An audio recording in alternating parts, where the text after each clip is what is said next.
Good morning, children. Today we are going to see the next chapter, chapter 4, Life Mathematics. In this chapter, the topic is compound variation. Before seeing the compound variation, let us recall what is direct proportion and inverse proportion, which we studied in our previous classes. Direct proportion. If two quantities such that an increase or decrease in one quantity make corresponding increase or decrease in the other quantity, then they are in direct proportion.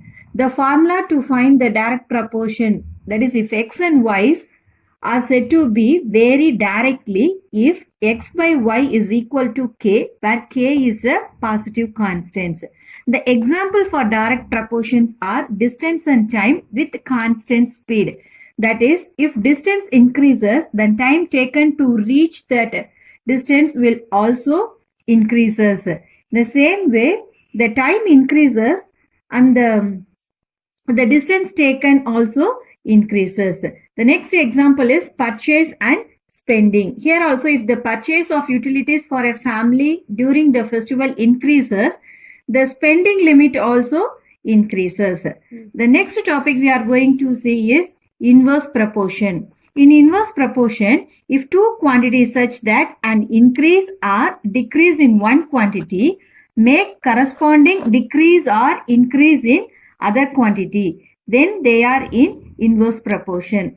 Here also, if x and y are to vary inversely if xy equal to k, where k is a positive constant.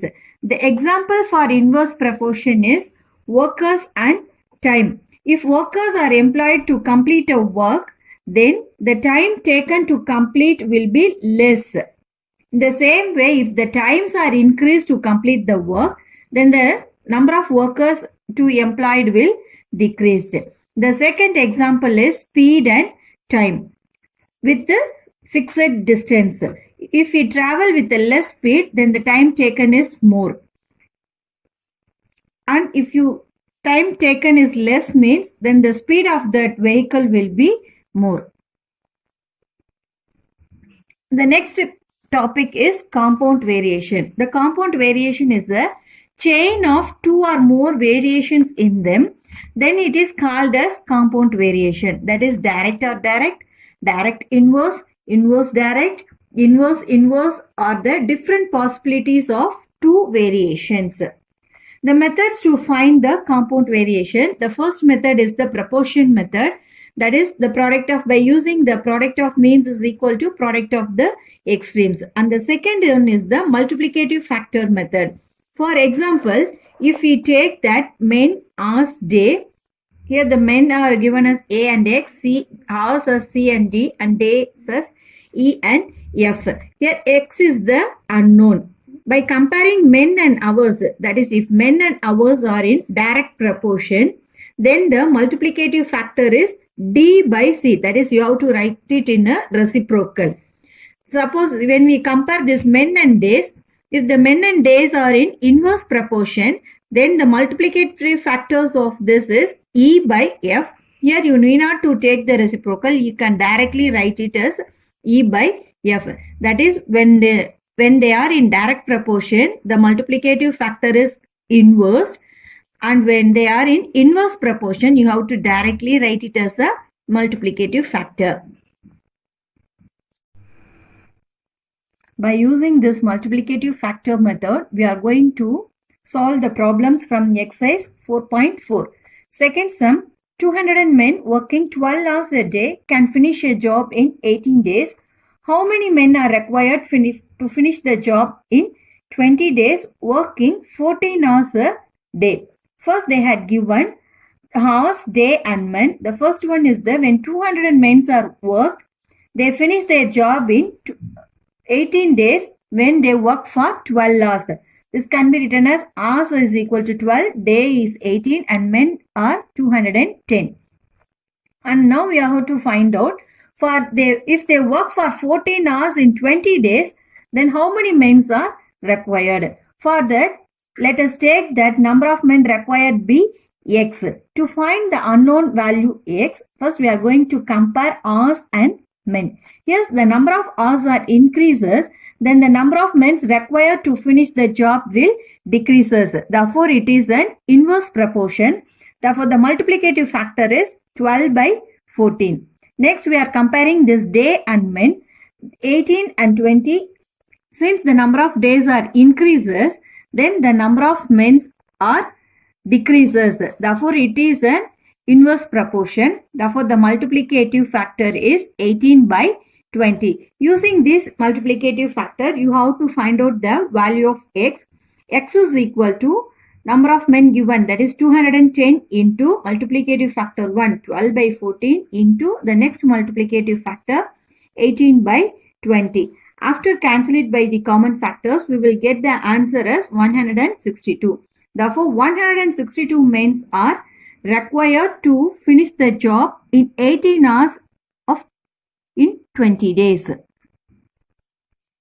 Third sum, a cement factory makes 7,000 cement bags in 12 days with the help of 36 machines.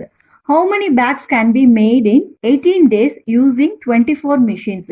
Here they had given the days, number of machines and number of cement bags. First, for 12 days, the machines required are 36 and they produce 7,000 cement bags. The second, for 18 days, when the number of machines are reduced to 24, you have to find out how many cement bags are made. First, we are comparing these days and cement bags.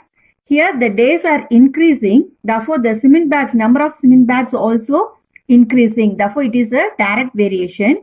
If it is a direct variation, then the multiplicative factor is 18 by 12. That is, you have to write it as a reciprocal. And the second, if you compare this machine and cement bags, here the number of machines are getting reduced. Therefore, the number of cement bags produced also gets reduced. Therefore, it is a direct variation. Therefore, the multiplicative factor is 24 by 36. Using these two multiplicative factors, we are going to find out the unknown value x. X is equal to the number of cement bags given is 7,000 into 18 by 12 into 24 by 36. You have to cancel it and get the answer as 7,000 cement bags. Therefore, 7,000 cement bags can be made. Fourth sum, a soap factory produces 9,600 soaps in 6 days working 15 hours a day. In how many days will it produce 14,400 soaps working 3 hours more a day? Here they had given soaps, hours and days. First, they had given 9,600 soaps in 6 days working for 15 hours. The second, we have to find out when 14,400 soaps are made, the number of hours is 3 hours more a day. For a day, if they work for 15 hours, then here they are working for 3 hours more. That is 15 plus 3, that is equal to 18 hours. And the number of days they are working, you have to find out.